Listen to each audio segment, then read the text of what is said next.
7 amalan penyelamat dari siksa kubur. Setiap yang hidup pasti akan mati, karena ini sudah ketentuan dari Allah Subhanahu wa Ta'ala. Apakah itu jin, manusia atau binatang pasti akan mati. Bagi manusia ketika meninggal maka alam kubur tempatnya.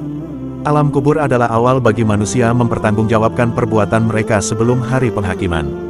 Dalam alam kubur, dikatakan bahwa tempatnya gelap dan sempit. Mereka yang istiqomah dalam amal solehnya akan mendapatkan kenikmatan dan kemudahan di alam kubur, sedangkan mereka yang sering melakukan keburukan dan kemaksiatan akan menghadapi azab dan siksaan.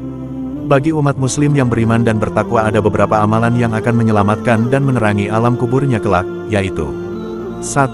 Memelihara sholat 5 waktu. Sholat merupakan kunci utama dalam agama Islam dan merupakan perintah langsung dari Allah Subhanahu wa Ta'ala. Sholat akan menjadi cahaya bagi orang yang menjaganya di alam kubur. 2. Membaca Al-Quran. Al-Quran adalah kitab suci dan pedoman bagi umat Islam. Banyak membaca Al-Quran akan mendatangkan keutamaan, antara lain pertolongan di hari kiamat, cahaya di dalam kubur, dan perlindungan dari siksa api neraka. 3. Memperbanyak sedekah. Sedekah merupakan ibadah sosial yang sangat dianjurkan dalam Islam. Sedekah dapat menjadi penerang di dalam kubur dan juga menjadi penolong dari siksa kubur. Sedekah juga termasuk amal jariah yang terus mengalir bahkan setelah kematian. 4. Memperbanyak zikir. Zikir seperti tahlil, bertahmid, bertasbih atau zikir lainnya, karena orang yang selalu berzikir akan selalu terhubung dengan Allah Subhanahu wa Ta'ala. Mereka yang selalu berzikir mengingat Allah Subhanahu wa Ta'ala akan mendapatkan cinta dan kasih sayang Allah Subhanahu wa Ta'ala. Salah satu bentuk kasih sayang tersebut adalah penjagaan selama di alam kubur dan perlindungan dari siksa neraka. 5. Doa anak soleh. Doa anak soleh juga dapat menjadi penerang alam kubur.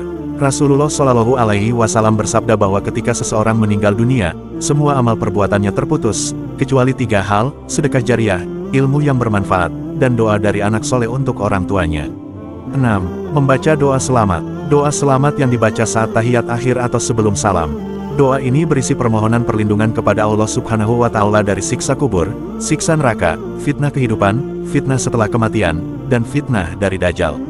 7. Membaca surat Al-Mulk. Dalam sebuah hadis disebutkan bahwa membaca surat Al-Mulk secara rutin dapat menjadi pencegah dan penyelamat dari siksa kubur.